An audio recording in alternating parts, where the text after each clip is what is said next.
very warm welcome to our presentation. My name is John and I will be your host. The topic for today is the elusive pursuit of happiness. Happiness, something that so many people look for, are trying to find, are pursuing, are trying to create, that seems to be one of the most elusive pursuits that anybody has ever engaged in. Let's look at some of the meanings of some of the words that I'm using and why I'm calling it the elusive pursuit of happiness. The word elusive implies deceptive, illusion, in other words, something that is not real, something that is not true, something that continues to evade me, something that continues to remain out of my reach. Pursuit is the chasing after, making an effort to secure, to run after, to try and find. Now, why do I call this pursuit of happiness elusive?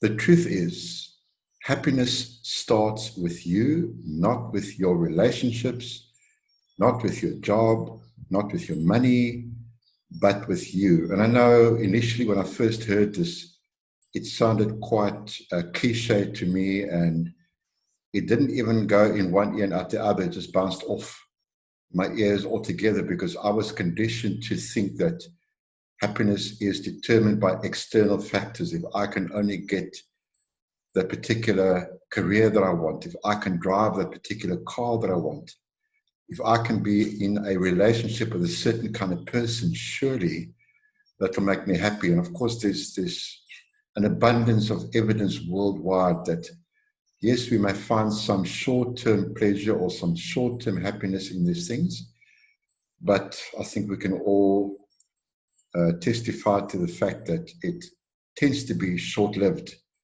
if our focus remains on external factors. In the last 6 months, more than 1,000 books have been published about it. Universities around the world are teaching on it. For 30 years, scientists have been studying it. Governments are appointing cabinet positions to oversee it. The United Nations named an official day after it. Google Analytics prove people are searching for it. In fact, it's one of humanity's oldest pursuits. Happiness. We are wealthier, more educated, and live longer than any previous generation. During the Great Depression, when there was little to be happy about, we were actually 18% less depressed than we are now. We have been taught that hard work equals success, which equals happiness, right? Wrong. Research proves happiness is actually a precursor to success, not the other way around. Did you know? Neuroscience proves that we are hardwired to perform at our best when we are happy. Studies show that happy, positive, optimistic people earn higher incomes, set and achieve more aggressive goals, experience less stress, remain calm in high-pressure situations, are more energetic, recover from illness faster, and live longer. Happiness is serious business. When we engage in positive, real-life relationships, our bodies release chemicals that actually help reduce anxiety and increase concentration and focus. How you feel and your attitude toward life all stem from your thoughts, actions, and where you focus your time and energy. Yet we are constantly surrounded by negativity. If we want things to change, we have to create the change. And we start by choosing positivity and happiness. Just imagine the possibilities if there were more happy and positive people in this world. A world with more peace, optimism, and compassion is possible. Like a pebble thrown into a pond, it only takes one to create the ripple of happiness. Happiness is so contagious and infectious that one positive person can spread happiness to more than 1,000 people. That means all it takes to create change on a local, regional, state, country, global scale is one person. And research shows that just by spreading happiness, you actually become happier. You can choose happiness and choose to share it. You can be the catalyst to spread it directly and indirectly. Are you that one? It starts with you, yet it's bigger than you. Happiness is bold. It is courageous, audacious, and challenging. You have the power to choose happiness and to spread it. Join the movement. Share the movement. Be the one who makes the difference. And live happy.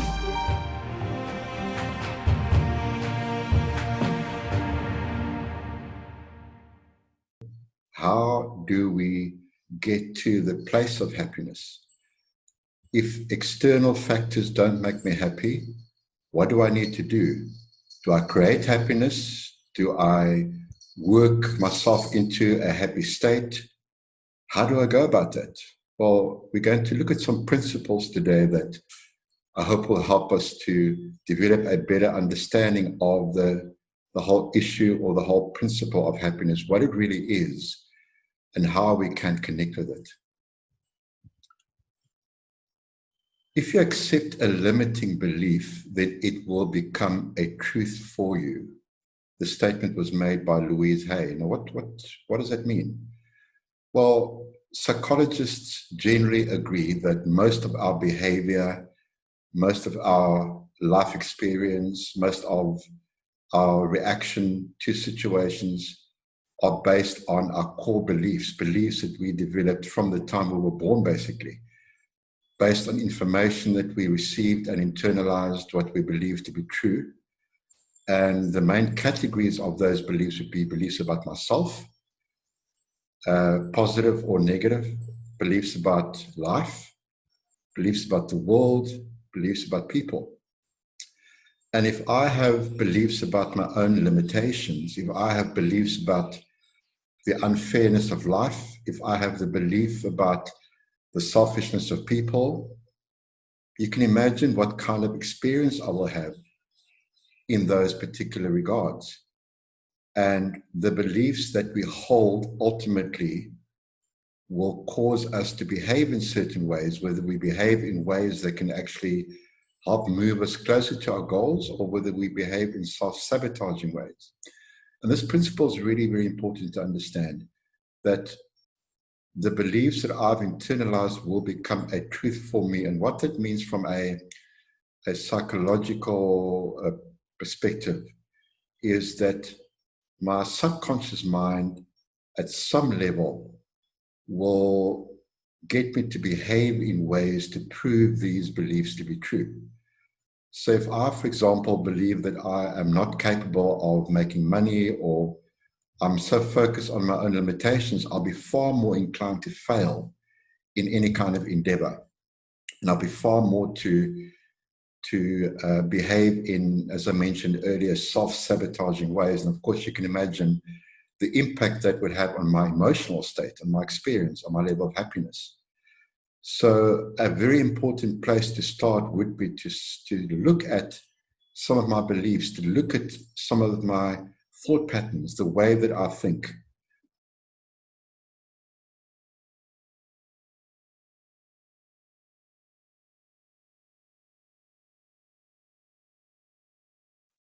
There's something that I refer to as the Vase Syndrome, where people will say, for example, they say it's hard to make money. And they believe that. And my question would be, number one, who are they? Number two, what is what they say based on? People make blanket statements based on their own experiences and their own beliefs.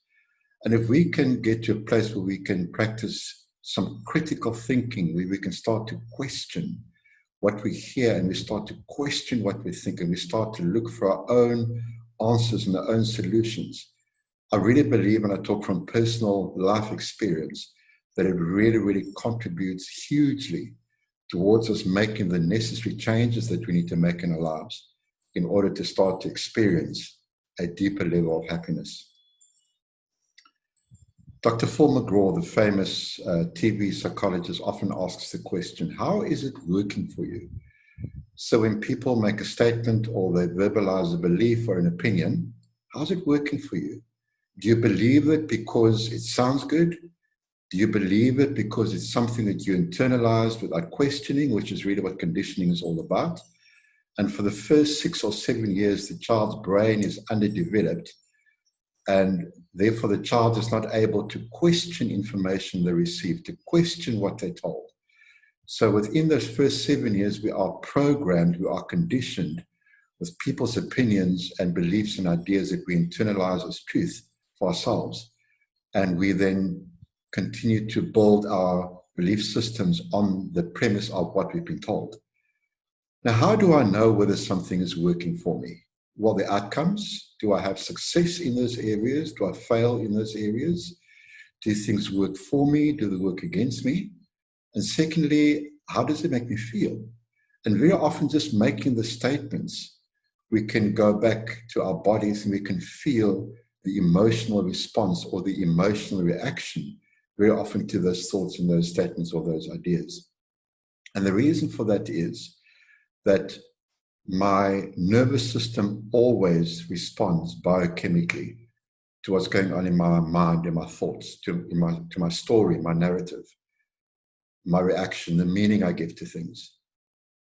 The nervous system releases a whole range of neurochemicals that create my emotions and my feelings. So that's why it's so important to pay attention to not only how things are actually working out for us with regards to outcomes, but how it makes us feel. What emotions it brings up. Does it bring up feelings of resistance? Does it bring up feelings of hopelessness or frustration? And that is usually a feedback or a sign that what we are thinking, what we are believing is incorrect or limiting. There's something called the law of cause and effect, which is a universal law, which means it applies to everybody at all times, whether you believe it or not. And in simple terms, the law of cause and effect just says whatever we are experiencing presently, whatever situations we're facing, whatever our reality may be, is an effect that was created by specific causes. Certain things happened before the time that led to the particular outcomes or the results that we are facing today. And then there's a saying that I love to quote, and it really, really has interesting effects on people. And this saying is that everything is perfect as it is. And the reason why everything is perfect as it is, because everything is basically an effect that was created by a cause. So whatever is right now cannot be any different and it cannot be any better. And how I experience the situation or the effect is always the result of the meaning that I give the situation, the story in my head, my narrative, what I think about it, that causes the biochemical response from my nervous system that creates the feeling.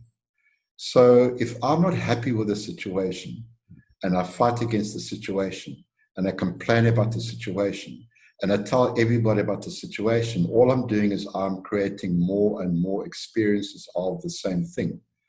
And I just continue to create new causes that will create the same effects. So if I want to change anything that I'm currently experiencing, the worst thing I can do is to keep my focus on what it is.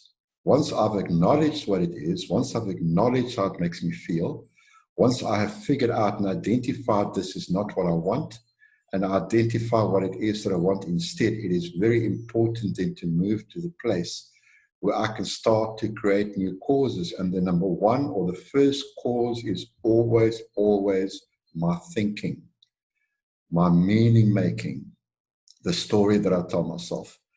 And in previous workshops, I go quite in depth into how we can go about creating new meanings, which unfortunately we didn't have the time for that today. But basically, just to go back to the actual meaning that I give a situation, is it possible for me in any way, shape or form to change the story or to reframe the story that I'm telling myself? And that is how I create a new effect that can contribute to that's how I create a new cause that can contribute towards me creating new effects. And what is also important to understand is very often effects, negative effects, become new causes because I'm so focused on the negative situations. And by the way, it is a negative situation because I'm giving it a negative meaning. And that then starts to create new causes of frustration and resistance and anger and negative emotions that will continue to create new effects. And I continue the cycle until I break this pattern by introducing new causes that will cause new effects. Happiness is a state of mind. It is imperative that we get our heads around that. Happiness is always, I'm probably going to be saying this a few times, happiness is always the result of the meaning that I give a situation. If I give a situation a positive meaning, my body will release a whole range of positive chemicals and I will experience a positive emotion. And of course, if the situation is positive, if it's easy for me to give it a positive meaning, I'm going to experience it as positive. But the truth is, I can even find a way to change the meaning that I give to situations that I may be inclined to interpret or to perceive as negative. And I can actually create a more positive experience for myself. But we're focusing on what happiness is for now. And happiness, I'm not happy because somebody did something nice for me. I'm not happy because I won a lot of money in the lottery. I'm not happy because I met the most amazing person that I'm in a relationship with. I am happy because of the way that I describe these situations. It is an internal process. We refer to it as the meaning-making and feeling-making process within our minds, within our consciousness. And that's why I make the statement that happiness is a state of mind. It is a way of thinking that creates a particular state, that creates an attitude, that creates a positive experience for me. Can external factors contribute towards my happiness? Absolutely. But as I said earlier on, it is short-lived because very often external circumstances or situations are inclined to change. And when that situation changes from something that I want to something I no longer want, immediately my state is changed, my emotions are impacted, and I feel negative again. Happiness is a culmination of emotions and feelings created by internal meaning-making and feeling-making processes.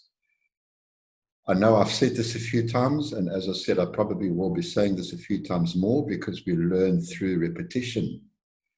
My happiness is the result of the meaning that I give to experiences, to situations that I'm facing that I interpret as making me happy, that causes biochemical reactions within my brain and various parts of my body that express themselves as feelings and emotions within me. And then I have a positive experience or a positive emotion. And just as a side issue that is important with regards to emotions, really there are no positive or negative emotions. There are no bad or good emotions. Yes, some emotions may make me feel good, some emotions may make me feel bad, but the emotion in itself is simply a chemical reaction, number one, and number two, that chemical reaction or that feeling or that emotion carries a message for me about the meaning I give to something, and if it is a negative experience that results from that, what I can do to change that meaning. I did a workshop a while ago on understanding emotions, which you can access on my YouTube channel, Life Strategies. If you do a search, Life Strategies, Understanding Emotions, I would really encourage you to listen to that talk, that workshop. It really helps you to understand what emotions are all about. There is something that we refer to as the CBT cycle or thought cycle. CBT, cognitive behavior therapy. And cognitive behavior therapy just implies that my way of thinking, my cognition, is what causes me to experience a certain state of mind, a certain emotional state. And that leads to my behavior. And if that is problematic, what can I do to remedy that? And that's where the therapy comes in. And this process implies that everything starts with a thought. Something happens, it immediately triggers thinking inside of me, and that thinking inside of me, or the story that I tell myself at the time, is the meaning that I give to the situation. So what we think affects how we act and feel, directly so, because my thinking directly creates my emotion. My emotion is the result of the chemical reaction of my nervous system that creates how I feel. What we feel, in turn, affects what we think and do. So if I think negative thoughts about the way somebody is talking to me or the way somebody is treating me, I may be interpreting the behavior as disrespectful, as unkind, and that meaning-making process creates the emotion of sadness or frustration. And the more sad or more frustrated I feel, the more I'm inclined to think even more negatively. So I create this feedback loop between my thinking and my emotion. And both my thinking and my emotion contribute towards the way I behave, or the way I react, or the way I respond. What we do in turn affects how we think and feel. So if I have interpreted somebody's behavior towards me as unkind and disrespectful, and I tell myself a negative story about the person's unkindness and thoughtlessness, and it creates the negative emotions inside of me, I may react negatively towards the person. I may either avoid them or I may become critical of them. And you've got this constant feedback loop between my thoughts, my emotions, and my behaviors. And I can try and change my behavior, but chances are I'm not going to succeed in that. I can try and force myself to feel differently, but chances are I'm not going to succeed in that. Where do I start? I need to start with my thinking. I need to go back to the meaning-making process. I need to look at the story that I'm telling myself. Now, of course, that also applies to the positive. If somebody compliments me, somebody is very kind to me, the same thing. I will feel positive. It will create positive emotions in me, and that will feed back into my positive thinking about the situation, and my positive thoughts and my positive emotions will contribute towards positive behavior. And yes, I'm not contradicting myself when I say positive emotions. All I'm meaning is that I'm experiencing a positive feeling as a result of the emotion. So you always have this feedback loop going back and forth.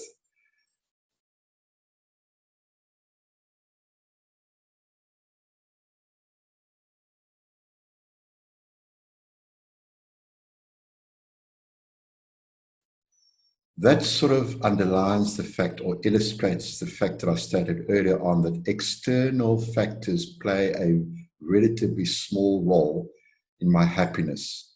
It is the internal processes in response to a situation that creates my feelings of happiness. What are the neurochemicals responsible for my happiness? Neurochemicals, chemicals that are created in my brain and different parts of my body in response to what goes on in my mind. And the four main chemicals are dopamine, serotonin, oxytocin, and adrenaline.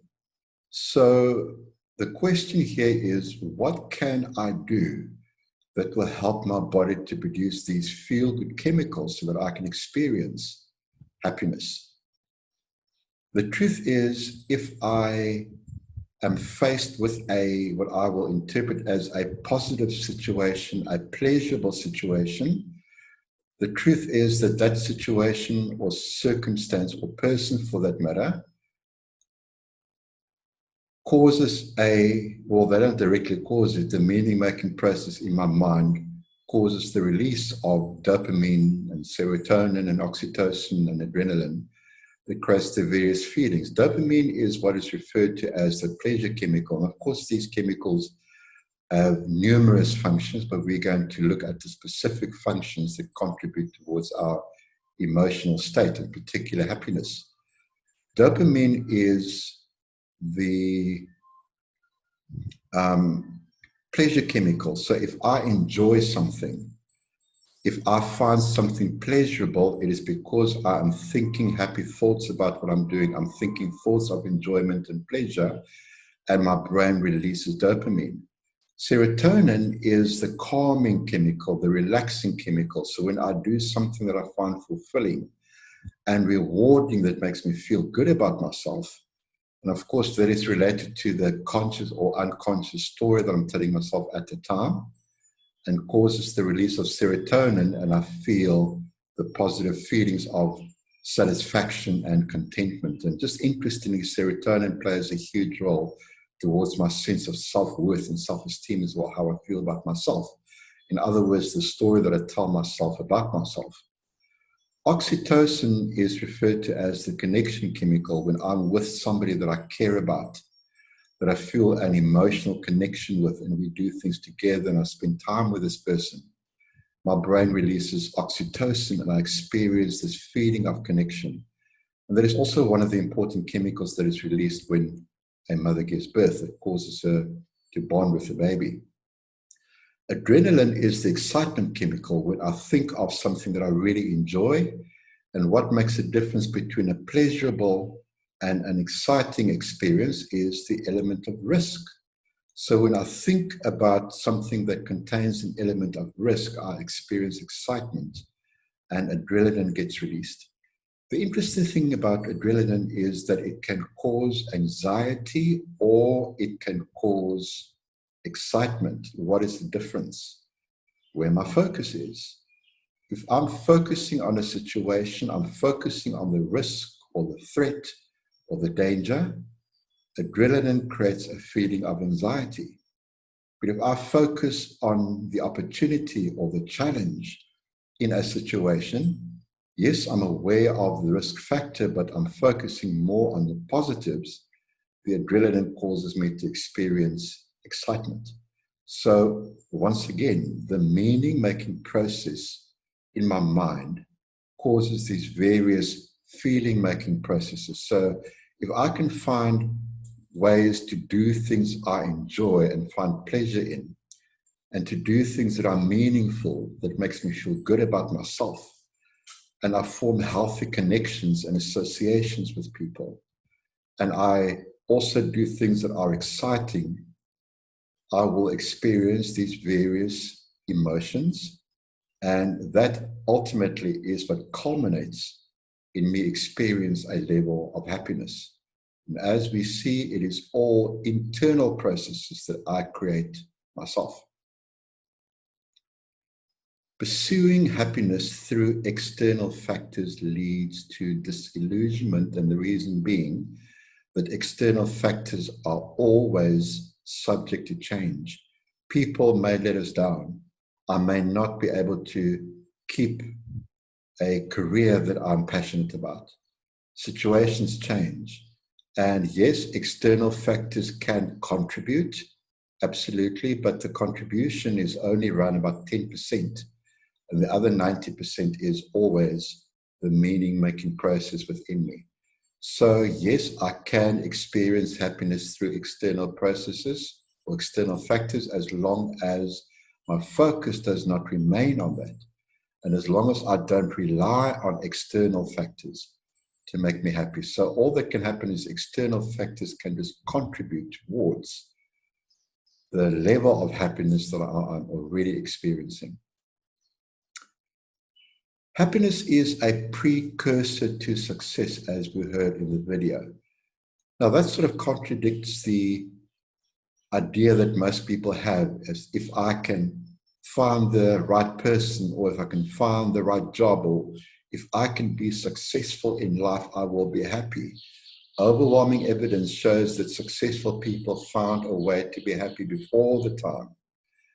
And their happiness made them more open-minded, helped them with more clear thinking. And the reason being that unhappiness or so-called negative emotions or stress actually affects our ability to think clearly. It impacts the cognitive function in the brain.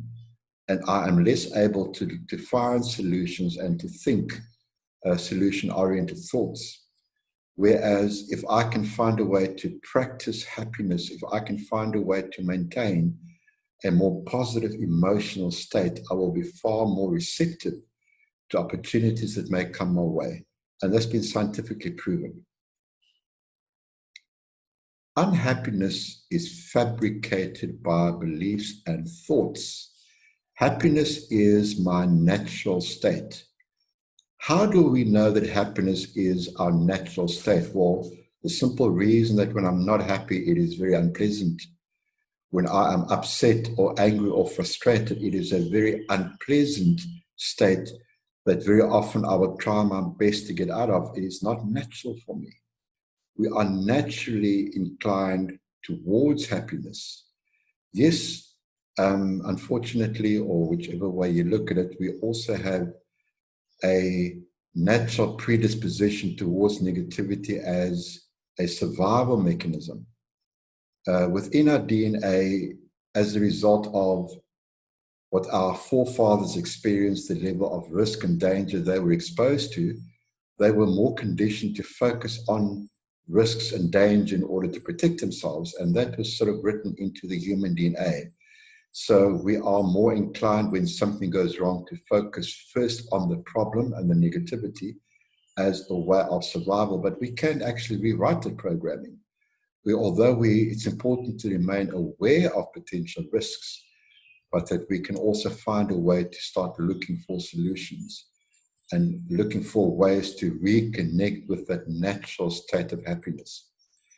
The unhappiness fabricated by beliefs and thoughts, limiting beliefs, conditioning, focused on problems that result in my negative thinking, that in turn creates a negative emotional state that in turn can contribute more towards negative and self-destructive behaviors.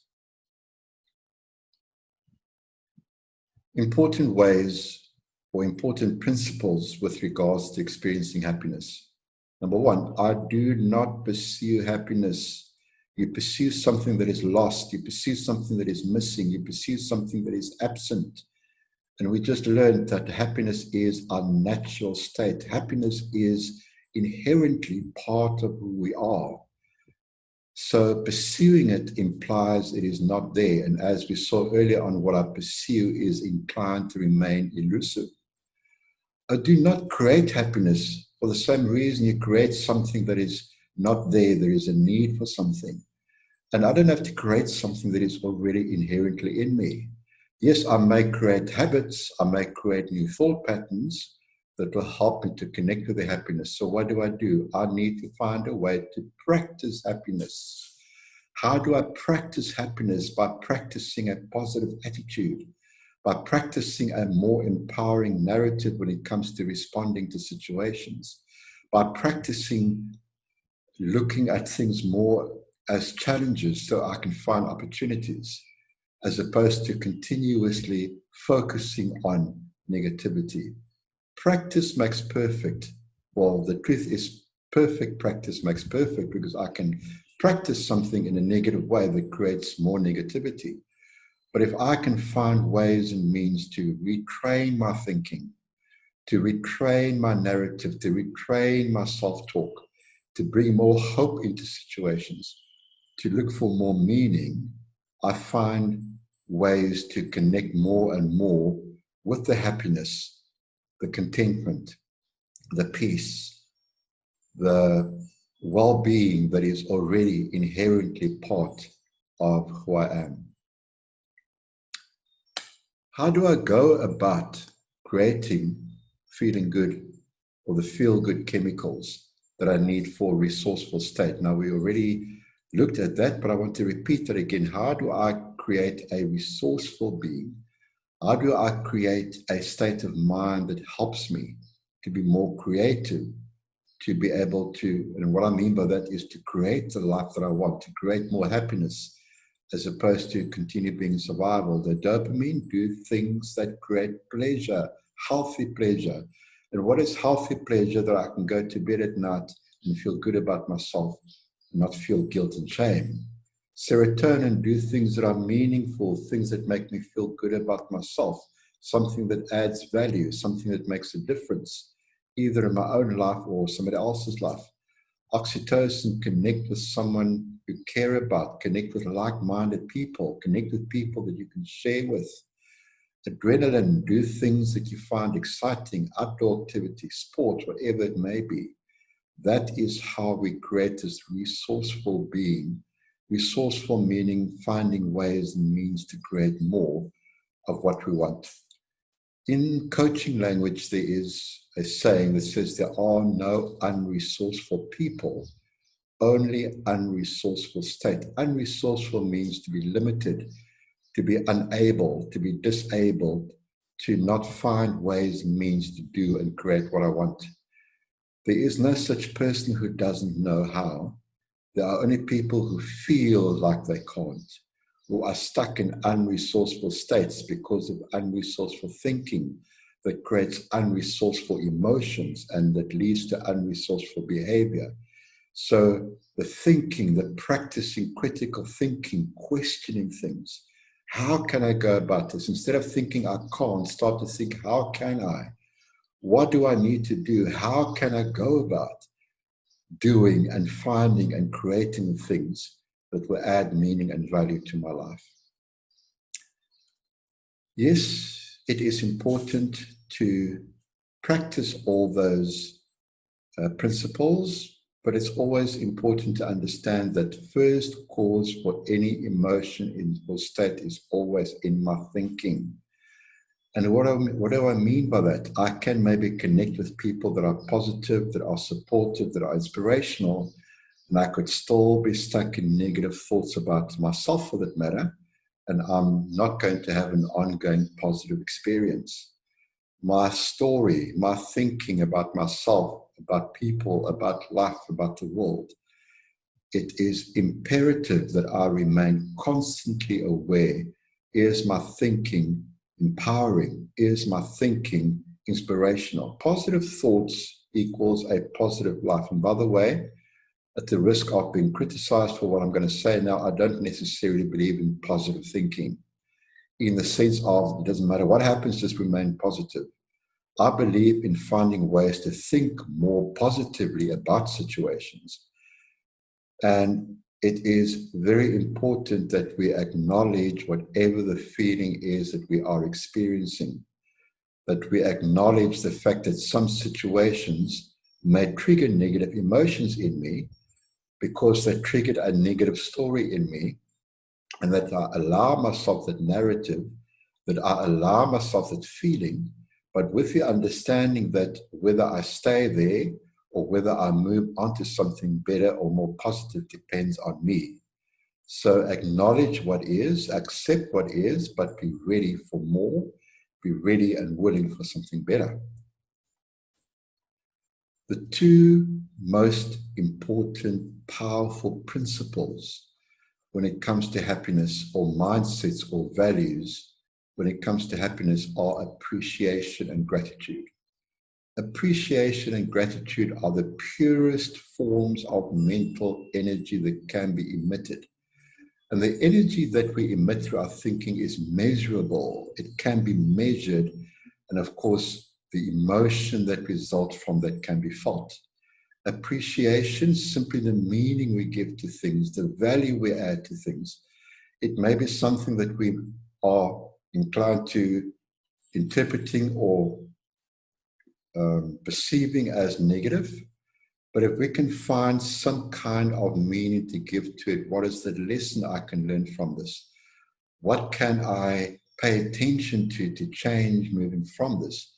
I'm sure we've all heard people say things like, had it not been for the painful situations, I wouldn't be the person I am today. I wouldn't be able to do what I do today. I wouldn't be where I am today. And I've also heard people say that that painful situation was the best thing that ever happened to me because it was a wake-up call and it got me to make the necessary changes. That is appreciation. And that really lifts my emotional state. It lifts my mental energy, and the biochemical response is very, very positive as well. Gratitude, be thankful. Be thankful for things, especially when we find we are in a situation that may not be that positive, that it sometimes may be difficult to find things to be grateful for, just focusing on one little thing. Focusing as a starting point on one thing I can appreciate and one thing I can be grateful for. Very, very powerful ways of moving towards a place of experiencing a more resourceful state and a deeper level of happiness. There's something interesting about gratitude. Did you know that gratitude shields you from negativity? If I practice gratitude, even if I find myself with somebody who's very negative, it has far less of an impact on me because it seems like I've got this energetic shield around me that protects me when I'm practicing gratitude. It makes you at least 25% happier. In the face of challenging situations, practicing gratitude, I feel more happier in spite of the situations. It actually rewires my brain. It helps to create new thought patterns in my brain that are more empowering. It eliminates stress, meaning it reduces the amount of stress hormones in my brain and body when I focus on something to be grateful for. It improves sleep. It also helps with the chemical processes like melatonin and serotonin that helps me to be calm in order to sleep better. It boosts self-esteem and performance because of the biochemical and electrical process in my brain and my body that puts me in a far more resourceful state. It enhances the law of attraction from a quantum mechanical point of view. Our thoughts are electrical energies and our emotions are magnetic energies. And again, these are measurable processes that when I find myself in a more positive mental and emotional state, I create, attract, manifest far more positive things in my life. And I personally experience this on a daily basis. And it also improves relationships because you want to hang around with people who are more positive, who are more encouraging, who are more inspirational. Nothing or nobody can make you happy, sad, angry, etc. All people or situations can do is they can contribute to more towards where I am. If I am happy and you are ugly to me, I may be more inclined to let it go. I may be more inclined to figure out what is going on here, less reactive. When I'm sad or angry and you're being kind to me, it may be more difficult for me to receive that. So the principle that nothing or nobody causes the emotional reaction inside of me, my emotions are the result of the internal processes. So people, situations, events only contributes around about 10% to my state. The rest is my internal processes. So people can only say or do things that I perceive as negative, that I give a negative meaning to, and that I then experience as negative. So these factors only add to where you already are. I create my own reality, my own experience with my thoughts. Happiness, therefore, is a choice. I choose to do the things that I need to do that will help me to experience a deeper level of happiness. This to me doesn't necessarily mean when I'm unhappy, I can choose to be happy. It doesn't quite work like that. I acknowledge the unhappiness, but then I make a choice. Am I going to stay there? Am I going to remain in victim mode? Am I going to continue blaming? Or am I going to take personal responsibility to find ways and means to tap into that natural state of happiness that is inherently part of who I am? If it is to be, it is up to me. Wise words from William Johnson. If it's meant to be, I need to take personal responsibility to contribute towards creating that. Personal responsibility, I do it. I don't expect others to do it. I don't blame others if for whatever reason it doesn't happen. I own up, I face up, and I take personal responsibility.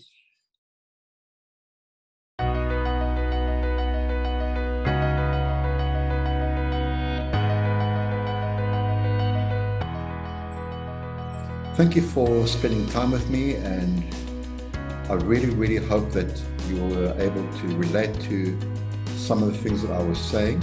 If you would like to explore some of these principles, you are more than welcome to contact me and maybe explore some online coaching. I offer a free half-an-hour session where you tell me what it is you're looking for. Now, I'll tell you what I offer, and you can decide if it is something that you can connect with. So drop me a line at john.ttklife@gmail.com.